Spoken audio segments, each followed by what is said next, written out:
How do you use new media technologies in the construction, research and planning and evaluation stages? Throughout all stages of creating my advanced portfolio, I used a variety of media technologies to ensure I gained the best possible result overall.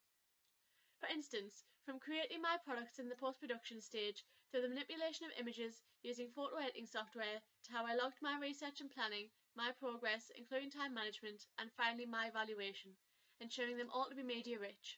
For the actual production of my products, I used a range of media in order to create my products to a high enough standard that they could actually be sold on in their market of trade. I decided to create my billboard in Photoshop, as this photo editing software runs using layers.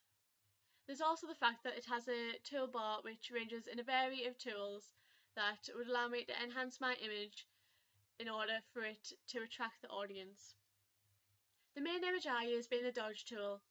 Since my image was already taken in a photography studio, they already had HD quality. Therefore, I believe that my image only needed brightening up. Using this tool, it also maintained the quality. However, by brightening the image, it made it more eye-catching to the audience, especially with it being on a billboard. For my main product, my Region Fashion magazine, I also created in Adobe Photoshop for the same reasons previously stated. Photoshop is also what I use to edit and manipulate the majority of my images, as it has a vast range of tools which allowed me to alter, enhance, and even remove features on my images, but still maintain their quality. Photoshop is also what I use to edit and manipulate my images. I use this as it has a vast range of tools which would allow me to alter, enhance, and even remove some of the features on my images, yet still allow them to maintain the quality. For instance, for the main image on my cover, I mainly used the eraser tools for this, as I knew I wanted to have the model's head overlapping the masthead. And to do this, I used the magnetic lasso tool to carefully go around the edges of the model's hair and then remove the vast majority of the background. And then I used the eraser tool just to get in any of the little edges inside the hair and make it look more natural. But I still wanted to have the original background as well, so I duplicated the original image and set that as the overall background, and then placed the new cropped image over the top with the edited background. Then this allowed it to blend nicely and then just still give off a natural look to the magazine. Tool a lot with my double page spread too, as this feature had a kind of collage theme where all the images of the clothing had the backgrounds removed. This allowed us to add in the pink background for reasons previously stated on other evaluations.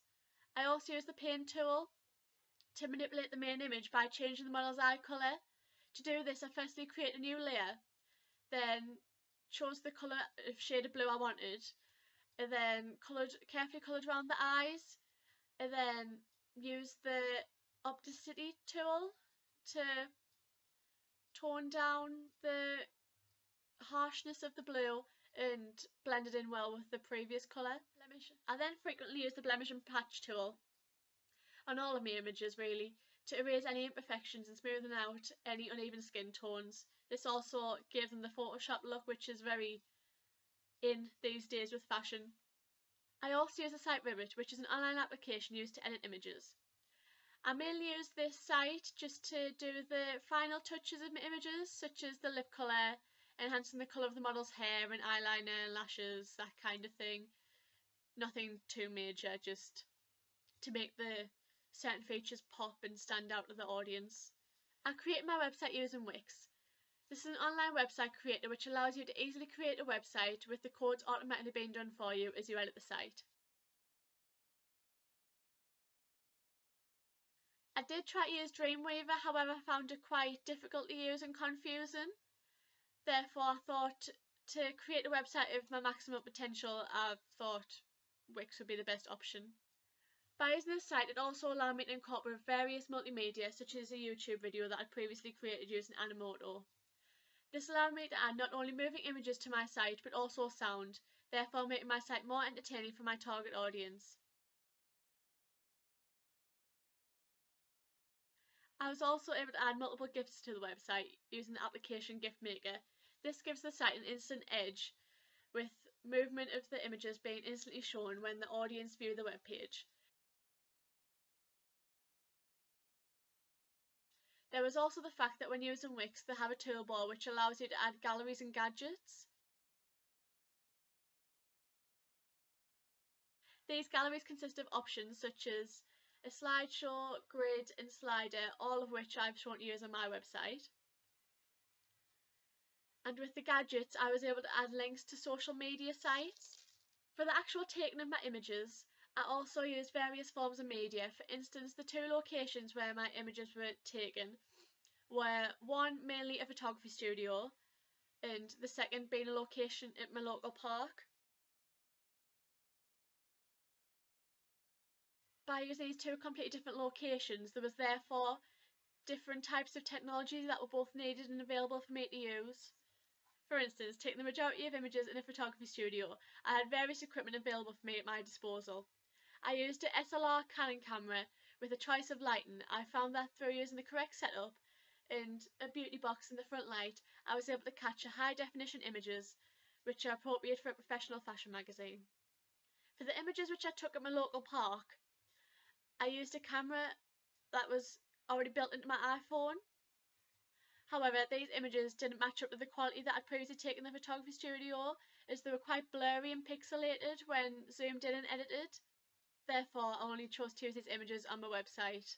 Also on my website, I included features such as your hashtag tribe style and makeup feed using the hashtag tribe slap.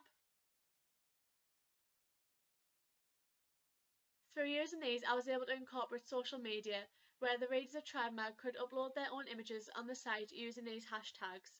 This also means that some of the images used were from the social network application Instagram, featuring their in-app editing software. I also used the online application Dafont, as this is an online website which features various styles of fonts.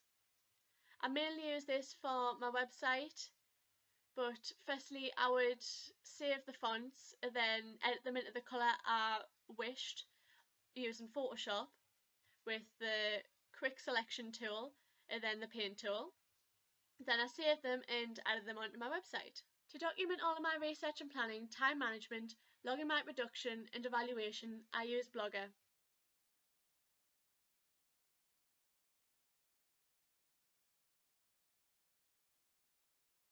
By using Blogger, it also enabled me to embed various multimedia to make my blog media rich.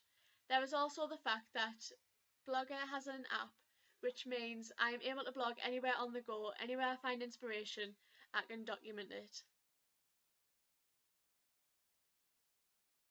To document my work, I also used a range of media. For instance, I frequently use Prezi, Scribd and Slides. These are all online presentation sites which allow me to present my findings in a much more entertaining way.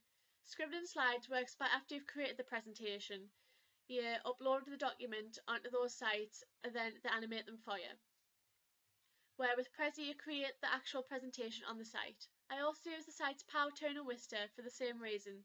These allow me to create presentations in a video format, therefore allow me to animate my presentations further. Both of these sites require you to use YouTube by uploading the video onto YouTube and then using YouTube to embed the video onto your blog. This is also the case when I used Apple's iMovie on the Apple Mac computers. This application allowed me to edit any videos previously created, therefore was perfect when editing my target audience interview. I also used YouTube a lot within the research and planning stage with regards to the in-trends and makeup styles. You can see this on my blog post on Kylie Jenner's makeup look.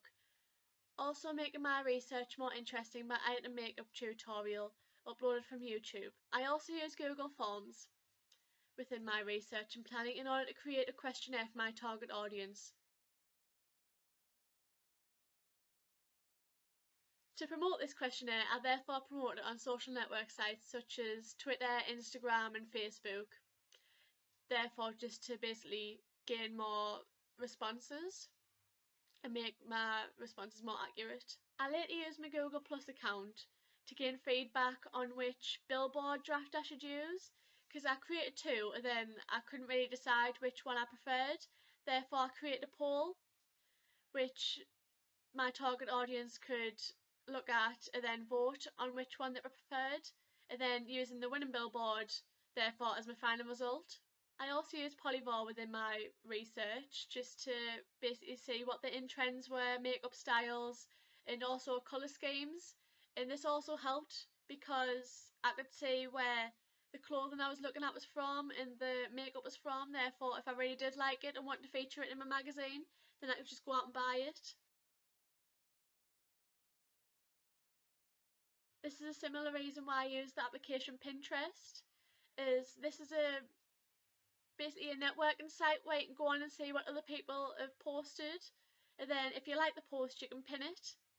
And then I use this just to basically find inspiration on fashion and see what other people are posting with regards to fashion and autumn colour schemes and looks and magazines that are currently on the market.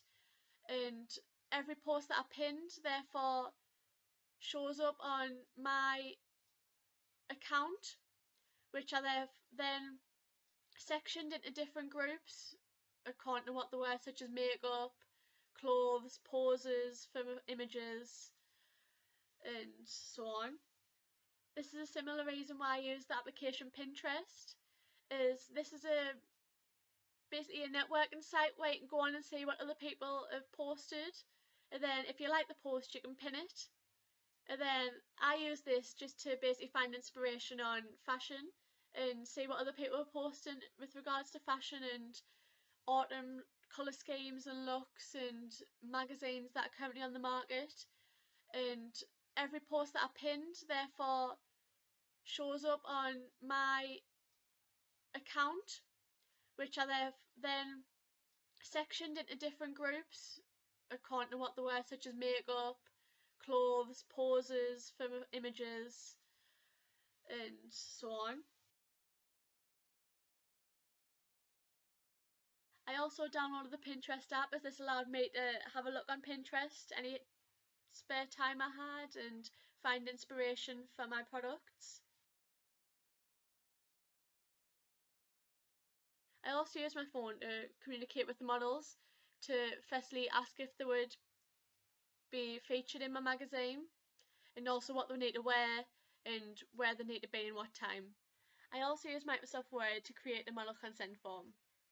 I then printed them off and got my chosen models to fill them out to confirm that they would definitely be featured in my magazine. For my evaluations, I carried on keeping them media rich. For my first evaluation, I used Wix to create my evaluation in a website form. I believe this was the best option as this question had a lot of different sections, being all the pages on my magazine, website and billboard, having a detailed analysis on them all. Therefore, this allowed me to go into great detail and pick out every single aspect on each product. For my second evaluation, I decided to create a PowerToon. I chose this presentation format as I believe it would be the most interesting for the reader for such a detailed evaluation. There is also the fact that PowerToon is a feature which includes little animated characters, changing depending on which style you choose, and a range of transitions which move you across the slides from static to squeegee to various others. My third evaluation, I used examples of how I distinguished my target audience, then how I received feedback from them, and I displayed my findings with an overall review in a Prezi. I then post them all on a single blog post. For my fourth and final evaluation, I chose to create this video. I created it using my HP laptop, and then saved it onto a memory stick, which I then used to plug into an iMac. I did this to use their application iMovie to edit the video. Once it was edited, I uploaded it onto YouTube and embedded it onto my blog. To conclude, I have shown to reviews various forms of media technologies throughout my advanced portfolio to both show my skills and to leave an impression on the audience.